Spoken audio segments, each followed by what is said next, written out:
దేవుడు మనకు అప్పగించిన బాధ్యత మన పిల్లలు. పిల్లలు అంటే కాలర్ ఎగరేసుకోవటం కాదు, వారిని బాధ్యతగా పెంచటం. కళ్ళ ముందు కనబడుతున్న ప్రతి క్షణం వాళ్ళు ఏమైపోతారో అన్న భయం నాకైతే ఎప్పటి నుంచో ఉందండి. ఇప్పటికీ నేను నమ్మను, నా పిల్లలు నేను నమ్మను అసలు. మీరు కూడా ఒక్కసారి ఆలోచించండి. వద్దు, మీరు ఎవ్వరు వారిలో ఒకరి వల్ల మనం కూడా అయిపోతే వాళ్ళు తెలియక జరిగిపోయిందండి. మనకు తెలిసి అయిపోతే ఏం చెప్పండి ప్రయోజనం? మనకు అన్నీ తెలిసి మనం ఇలా మారిపోతే మనకు ఆ పరిస్థితి అయిపోతే వృద్ధాశ్రమంలో పడేస్తే అది మాత్రం సంతోషమా? రోడ్డు మీద వదిలేస్తే సంతోషమా? పట్టించుకోకుండా ఉంటుంది సంతోషమా మనకు? వద్దు.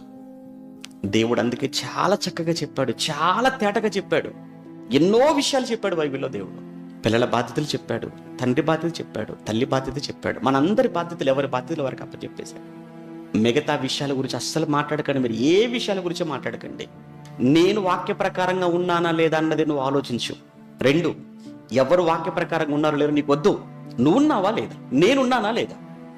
నా పిల్లలు ఉన్నారా లేరా? నా భర్త ఉన్నాడా లేడా? నా భార్య ఉన్నాడా? నా భార్య ఉందా లేదా?